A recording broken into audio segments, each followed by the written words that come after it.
That's very odd.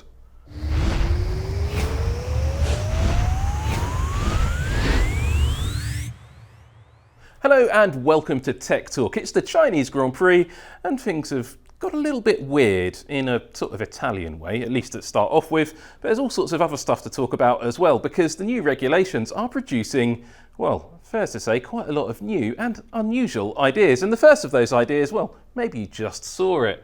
Let's talk about Ferrari's rear wing. Now, we saw this wing in use in pre-season testing. Ferrari have got an interesting device on the rear wing that flips the entire wing upside down. Now, some people call it Macarena, that's a silly name. Some people call it a flip-flop, that's a silly name. Some people call it a rotisserie wing, that's also a silly name.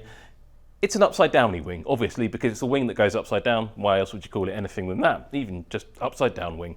That would work. But what are Ferrari doing with this? Well, we've all seen it before. The wing runs upside down when the active aero is deployed, and that generates a little bit of lift actually from the rear wing and massively reduces aerodynamic drag.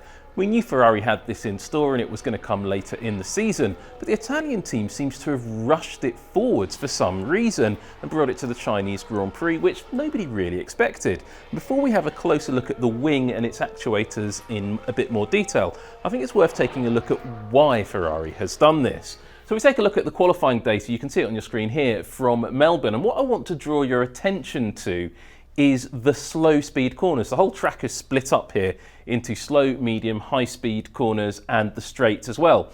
And you can see Ferrari is actually the quickest team of all in the slow speed corners, below that very Petronas coloured Mercedes line, which is the fastest car overall around the lap. But where are Ferrari losing out? Well, not much in medium speed corners, not much in high-speed corners. In other words, the Ferrari goes around the corners pretty well. And we've also seen it can really accelerate fast due to that small turbo. But it is losing a lot of time relative to Mercedes, relative to McLaren and Red Bull on the straights, and that's where Ferrari need to generate a bit more performance. So I think that's why Ferrari has accelerated the introduction of that new rear wing device, and well, we'll have to wait and see if it really works. It has caused already a few little issues for the Ferrari drivers and the team as they get used to using it. One of the Ferrari drivers being caught out by trying to turn the car in or start braking before the wing was fully shut. And the speed the wings open and close is defined in the regulations, yet the driver still didn't quite get his motions quite synced up with the motion of the rear wing, and ended up having an unexpected gyration into one of the corners in China. Only a bit of damage done to the tyres, and the car carried on for the rest of the session. So still more to learn about that wing. But when we take a look in a bit more detail at the wing itself, here it is on the screen here, you can actually start to see how it works a little bit. You can see these bulges on the wing end plates either side. Not quite so obvious on this side when you're looking on the outer edge, but you can see a little panel here that one of our producers, Kev, pointed out that I think the actuator is actually buried in the end plate underneath that, and that's how the mechanics access it when the car is in the garage. But these bulges on the rear wing end plates to house the actuators, I think is pretty interesting design because they're quite bold. They stick out quite a long way, and there's quite a lot of scalloping under the leading edge of the actuator to the actual wing elements itself. And I wonder, could Ferrari be using the shape of that bulge to try to get a bit of aerodynamic advantage over the surfaces of the rear wing at the same time as having an actual actuator? And then there's a question of how does it actually work? Inside those rear wing end plates, is there an electrical device, a hydraulic device? Well, Ferrari aren't saying quite yet. I suspect, but I'm not certain, that it's an electrical device, because if you think about the hydraulic routing all the way through the rear wing end plates, it's going to be quite a difficult device to see. But it could come up through the wing support pillars and out that way, but then it could do that with a hydraulic actuator as well. So it's going to be really interesting to see how Ferrari actually make this flippy over upside downy wing work.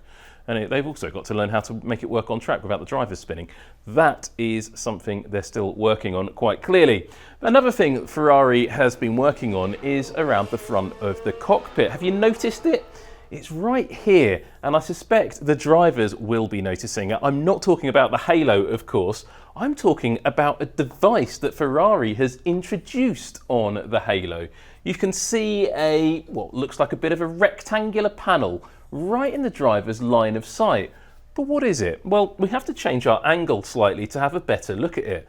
And as soon as you do that, you can see straight away that it's a wing. That is a wing section, a wing profile, clearly designed to generate downforce, a bit of load on the centre line of the car.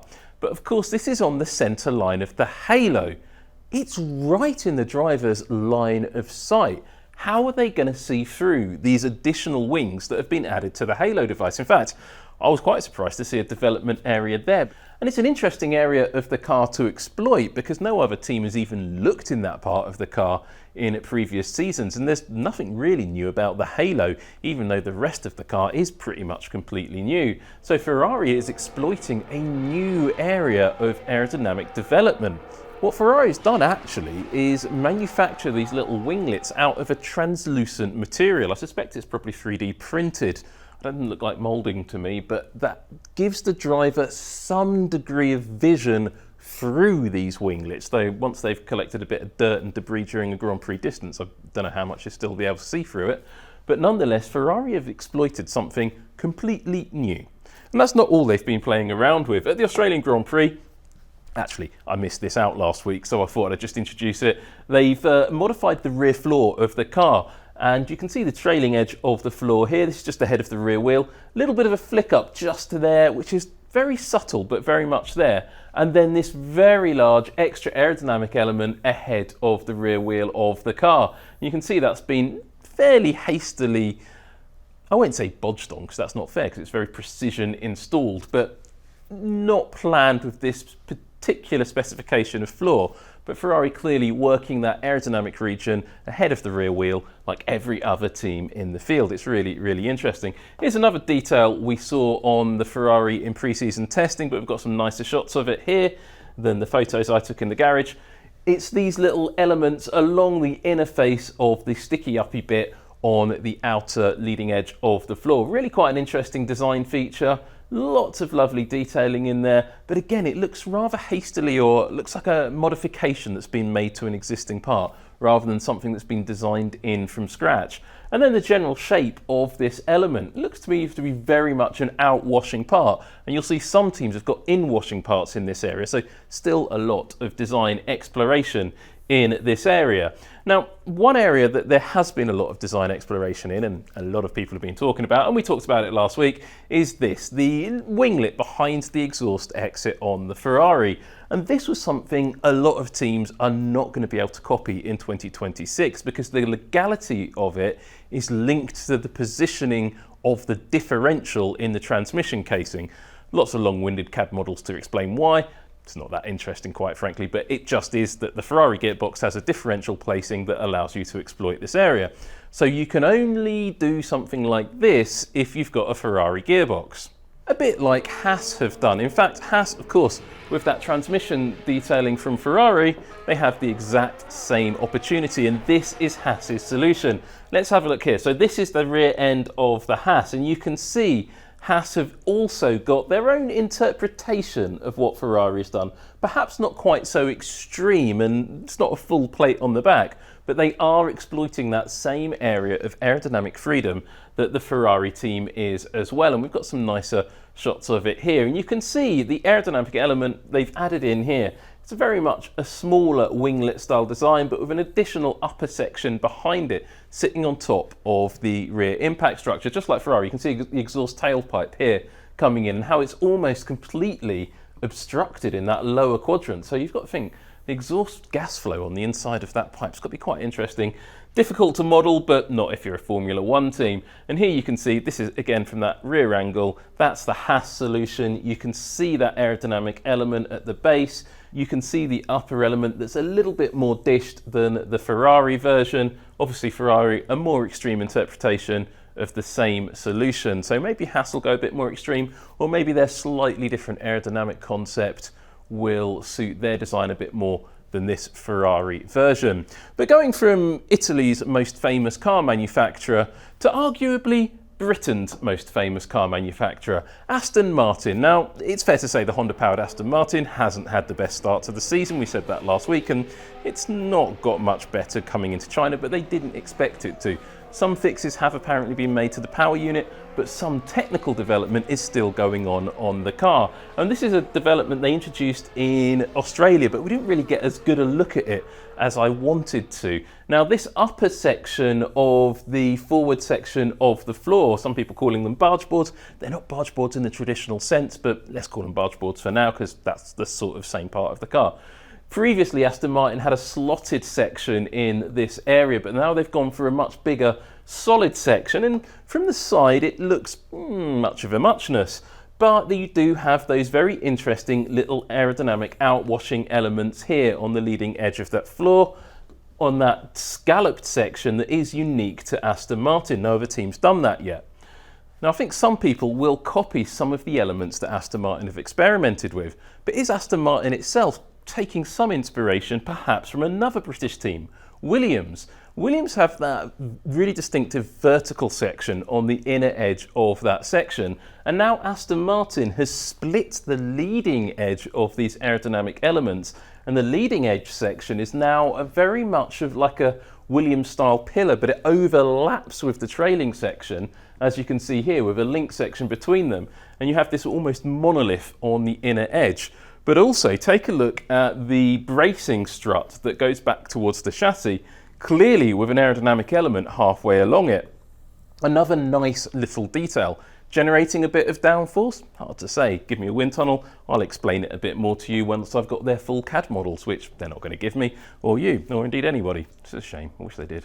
But look how beautifully sculpted this part is. It's a really lovely detail, and again showing how much Aston Martin is putting into the development of the AMR 26. Adrian Newey and the team there with their new wind tunnel, new facility and new power unit are trying to get the most out of this car, and I still think Aston Martin is going to come good this season. And when I say come good, I think they're going to come really good. This is going to be quite a competitive concept as the regulation set evolves. Now we need to move across the English Channel to continental Europe to see what one of Germany's most established car manufacturers is doing. I am, of course, talking about Audi, and it's the front wing end plates I want to draw your attention to. For starters, Audi has reshaped them quite dramatically since last week. They've changed the trailing edge quite a lot. In fact, there's a nice little detail here which is easy to miss, but you can see there's a little extra additional element just on the trailing edge of the main section of the end plate. And then as we move through the rest of the end plate, you can see this extra element, which is very hard to get an image of because of where it's located on the car. But this element is something new for this week. Additionally, you see the tyre sensor there, and I believe they've reshaped this sticky Audi bit, front wing extension bit that doesn't have a proper name yet. That's interesting, but we'll change the angle of what we're looking at slightly here to this shot, because uniquely Audi has shortened its front wing end plate. The nose of the car has also been reshaped slightly, but it's quite subtle, and it's all to do with the overall shape on the beginning section, just working in concert with some other elements downstream of it. I'll try and get a better comparison maybe for the Japanese Grand Prix. But uniquely, Audi has got a recessed upper section of the front wing end plate, or the vertical element at least. Have a look here, there's the vertical element, but have a look at where its leading edge is, where it picks up on the wing, and then have a look at the leading edge of the front wing itself. There is a distinct gap right here between the leading edge of the end plate or the leading edge of the vertical section of the end plate and the leading edge of the front wing, meaning the front wing is essentially extended onto the foot plate, almost giving Audi a slightly wider front wing. Now, no other team's gone down this route yet, and it's going to be quite interesting to see if any other team pursues it, but it's a very different approach than we've seen on any other car. Here's the same thing from a slightly different angle, and it's nice and clear here. You can see that gap between the front of the end plate, which is beautifully sculpted, isn't it? And then also the leading edge of the front wing. Quite a different solution, and I just wonder if that's going to get the attention of some of the other teams up and down on the grid. You can also just about see that aerodynamic element on the upper section of the curved bit of the foot plate. Interesting how that's two different materials just there as well, isn't it? So we've gone from Italy's most famous car manufacturer to arguably Britain's most famous car manufacturer as well, and through one of Germany's most famous and biggest car manufacturers on top of that. And now we're going to go to an energy drinks company from Austria and their Italian-based racing team. Yep, I am of course talking about Racing Bulls. Now Racing Bulls had a very interesting little bit of design on their bargeboard section. Here you can see on the inner face of it, and that's something we haven't seen a lot of teams really reach a consensus on, not just the shape of this bargeboard section, but also they've added these little sticky innie bits, I guess you have to call them, on the middle section of that slotted or that slatted section on the side of the car, an area that no other team has exploited yet in this way, but we have seen vertical elements used in this area from Williams, and we have seen a few other teams play with some clever bits and bobs in there. Well, this is a new departure from Racing Bulls, and I just wanted to show you that because I thought it was quite an interesting bit of design. And Racing Bulls, well, bigger brother or bigger sister or grown-up or more parent team, if you want to call Red Bull that, well, they've got this little extension on their diffuser. They had it in Melbourne. I just didn't show it to you then because I hadn't got a good enough shot of it. Now we have, and here it is. And I just think it's a really interesting device dangling down from the back of the diffuser, introduced for Melbourne. Really nice piece of design. Doesn't fit my narrative at all for this episode, but I didn't want to not show it to you. So that's kind of the way Tech Talk sometimes goes, and I just show you bits of racing car that I think are quite interesting. And we're just going to keep doing that all year long, just showing you interesting bits of racing cars. And there's quite a lot more to show you, and we'll have to do that in Japan. So join us there.